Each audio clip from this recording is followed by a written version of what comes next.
மீனாட்சி ஜோதிட நேயர்கள் அனைவருக்கும் வணக்கம். கடந்த மாதம் தான் குரு ராகு கேது பெயர்ச்சி மற்றும் சனி பெயர்ச்சி பலன்களை ஒரு வருடாந்திர தொகுப்பா நான் கொடுத்திருந்தேன். நிறைய பேர் வீடியோ பார்த்து நல்ல ரெஸ்பான்ஸ் கொடுத்திருந்தீங்க. போன் பண்ணில ஜாதகம் எப்படி இருக்குன்னு பார்த்திருந்தீங்க. அவங்களுக்கு எல்லாம் ரொம்ப நன்றி. இதே மாதிரி உங்களுக்கு ஏதாவது குழப்பம் இருக்கு, சந்தேகம் ஏதாவது இருக்குன்னாலும் நீங்க தொடர்பு கொள்ளலாம்.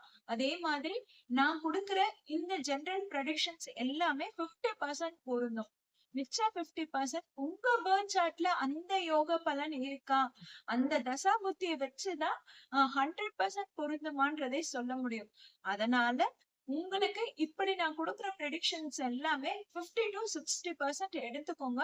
அந்த வகையில தற்போது ஜூன் மாதம் எந்த மாதிரியான பலன்கள் பெற போறீங்க, யார் யார் எதுல கவனமா இருக்கணும், யாருக்கு எந்த யோகம் இருக்குன்னு தான் நம்ம இங்க பார்க்க போறோம். அந்த வகையில தற்போது ஜூன் மாத ராசி பலன்கள் எப்படி இருக்குன்னு பார்க்கலாம். மீன ராசியினருக்கு இந்த ஜூன் மாதம் பலன்கள் எப்படி இருக்க போகுதுன்னா, மீன ராசியில தான் கடந்த மார்ச் மற்றும் மே மாதத்துல பெரிய பெரிய கிரகங்களின் மாற்றங்கள் நிகழ்ந்தது. அதாவது மீன ராசியில இருக்கும் ராகு கும்ப ராசிக்கும், கும்ப ராசியில இருக்கும் சனி மீன ராசிக்கும் இடம்பெயர்ந்தது. இது வந்து பெரிய பெரிய மாற்றங்கள் ஏற்பட்டாலுமே உங்களுடைய பிரச்சனைகள் குறைஞ்சதான்னு கேட்டா அது கேள்விக்குறிதான். கொஞ்சம் கேர்ஃபுல்லா தான் இருந்துக்கணும். ராகு 12ல இருக்காரு. கொஞ்சம் நிம்மதியற்ற நிலையாதான் இருக்கும். தூக்கம் சரியா இருக்காது. அதே மாதிரி ஜென்மத்துல சனி இருக்கிறது உங்களுக்கு ஒரு பெரிய பாரமா தான் இருக்கும். பயப்பட வேணாம். ஃபர்ஸ்ட் திங் நீங்க பயப்பட வேணாம். சனி ஜென்மத்துல இருந்தாலும் நீங்க உங்களை லேசியா வச்சுக்கிட்டாதான் பிரச்சனை. நீங்க கொஞ்சம் ஆக்டிவா இருங்க, கொஞ்சம் உழைப்பாளியா இருங்க, கொஞ்சம் சுறுசுறுப்பா செயல்படுங்க. அதனால சனி ஜென்மத்துல இருந்தா பெரிய பாதிப்பு ஏற்படாது. அதே மாதிரி உங்க ராசிநாதன் குரு தான் இருக்கிறதுலே ரொம்ப பாசிட்டிவா இருக்கிறவரு. அவரு 4ஆம் இடத்துல ரொம்ப நலமா இருக்கிறதுனால உங்களுக்கு என்ன பிரச்சனை இருந்தாலும் அவரு உங்களை சேஃப் பண்ணிடுவாரு, அவர் உங்களை காப்பாத்திடுவாரு. அதனால ஜென்மத்துல சனி இருக்கே, நான் என்ன ஆவேன் அப்படின்ற எந்த பயமும் வேணாம். வேலை மாற்றம் அப்படின்னு ரொம்ப பேர் நிறைய பேர் காத்துட்டு இருப்பீங்க. வேலை மாறினா போதும், எனக்கு இடம் மாறினா போதும், புதுசா நான் தொழில் தொடங்கலாமா அப்படின்னு காத்துட்டு இருப்பீங்க. அவங்க எல்லாம் கொஞ்சம் உங்க முயற்சிகளை கொஞ்சம் ஓரமா தள்ளி வைங்க. ஏன்னா இப்ப உங்களுக்கு குரு பார்வை இல்ல, உங்க ராசிக்கு குரு பார்வை இல்ல, உங்க அதிபதியோட பார்வை இல்ல.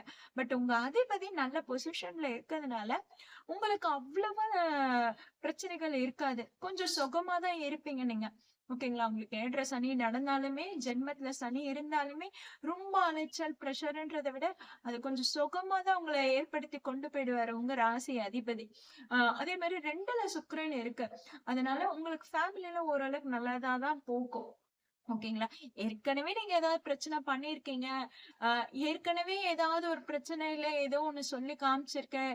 அந்த மாதிரிலாம் இருந்ததுன்னா, அத வேணும்னா இப்ப அவங்க வெளிப்படுத்த காலமா இருக்குமே கண்டி, புதுசா எந்த பிரச்சனையும் ஏற்படாது. அப்போ உங்களுக்கு இப்ப இந்த மாசம் உங்களுக்கு ஃபேமிலில ப்ராப்ளம்ஸ் இருக்குன்னா, ஏற்கனவே நீங்க ஏதாவது சின்னதா தப்பு பண்ணியிருப்பீங்கல்ல, ஏதாவது பேசியிருப்பீங்கல்ல, அதுதான் உங்களுக்கு இப்ப பிரச்சனையை கொடுக்கும்.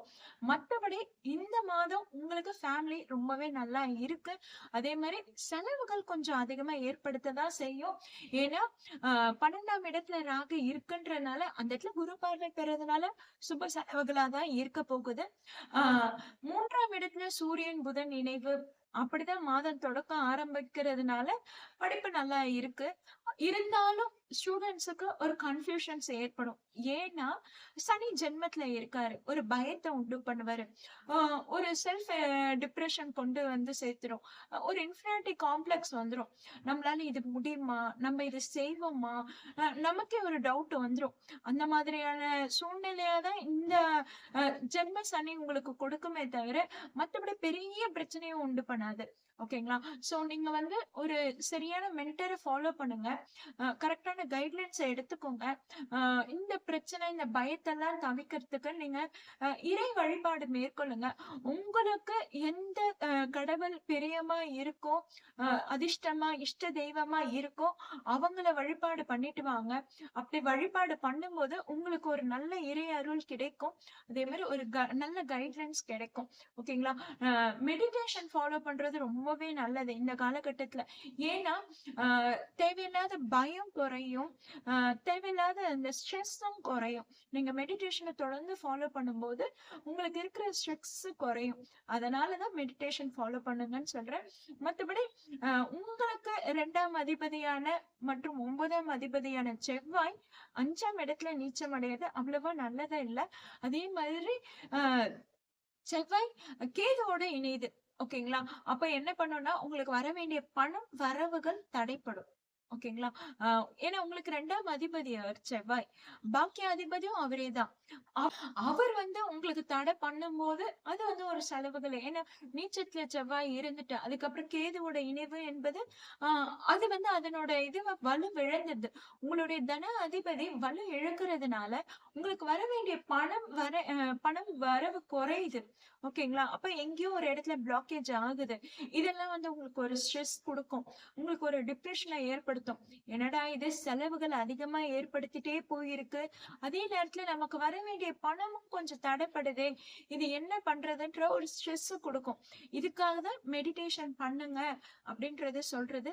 மத்தபடி உங்களுக்கு இந்த பிரச்சனைகளுக்கு எல்லாத்துக்குமே ஒரு சொல்யூஷன் மாதிரி குரு வந்து உங்களை சேஃபர் சோன்ல கொண்டு போயிட்டே தான் இருப்பாரு. எங்கேயுமே உங்களோட அதிபதி வலு இழக்காம இருக்கிறதுனால உங்களுக்கு அது நல்லதாவே அமையும். இத்தனைக்கும் உங்களுடைய அதிபதி வருகிற அக்டோபர் நவம்பர் மாதத்துல வந்து கடக ராசியில பெயர்ச்சி அடைகிறாரு. அந்த இடத்துல குரு உச்சம் அடையும் போது உங்க ராசி அதிபதி உச்சம் அடையும் போது உங்களுக்கு கொஞ்சம் நல்ல காலகட்டம் தான். அந்த காலத்துல உங்களுக்கு ஏற்பட்ட பண வரவு பண தடைகளும் அதே மாதிரி வேலையில ஏற்பட்ட தடங்கல்கள் எல்லாமே நிவர்த்தி ஆகுது. அதனால இப்பவே நடக்கல, எனக்கு இப்பவே அமையலன்றது எதையும் நீங்க ஃபோர்ஸ் பண்ணாதீங்க. எதையுமே நீங்க வந்து இப்பவே நடந்துடணும்னு அர்ஜென்ட் பண்ணாம இருந்தீங்கனாலே அது ஆட்டோமேட்டிக்கா நடந்து முடிஞ்சிட போகுது. ஜென்மத்துல சனி இருக்கிறது ஒரு மாதிரி தடங்களை ஏற்படுத்ததான் செய்யும். பட் அந்த தடங்கள் வந்து நிரந்தரமா தான் இருக்காது. கொஞ்சம் டைம் எடுத்து அதை முடிச்சு விடும். ஓகேங்களா? அதனால இப்பவே எனக்கு முடிக்கணும், இந்த டைம்குள்ள முடிச்சாகணும் அப்படின்னு அவசரம் காட்டாம இருந்தாலே போதும். நீங்க ரொம்ப பொறுமையா இருங்க. எனக்கு இது நடந்தே ஆகணும்னு நினைச்சீங்கன்னா அதுலதான் வந்து சனி சோதிப்பாரு. அதனால இப்படிதான் நடக்கணும், இதுதான் நடக்கணும்னு எந்த ஒரு ரெஸ்ட்ரிக்ஷன்ஸும் நீங்க வச்சுக்காம நீங்க நியூட்ரலைஸா ரொம்ப காமா இருங்க. என்ன நடக்குதோ அது நடக்கட்டும்னு அந்த ஃப்ளோல போங்க. உங்களுக்கு எல்லாமே நல்லதா நடக்கும். ஏன்னா உங்க அதிபதி நல்ல பொசிஷன்ல தான் இருக்காரு. அதுவும் இந்த அக்டோபர் நவம்பர்ல அவரு உச்சம் அடையும் போது உங்களுக்கு தேவையானது எல்லாத்தையும் அவர் பூர்த்தி செஞ்சு கொடுத்துருவாரு. சோ அதுக்காக காத்துட்டு இருக்கிற மாதிரி நீங்க பொறுமையா இருந்தாலே போதும். உங்களுக்கு எல்லாமே நல்லா இருக்கும். அதே மாதிரி நீங்க ரொம்ப பேலன்ஸ்டா மெயின்டைன் பண்ற மாதிரி தான் இருக்கும். இந்த மந்த் ரொம்ப கஷ்டமா தான் இருக்காது. ஓரளவுக்கு பேலன்ஸ்டா மெயின்டைன் பண்ணிடுவீங்க.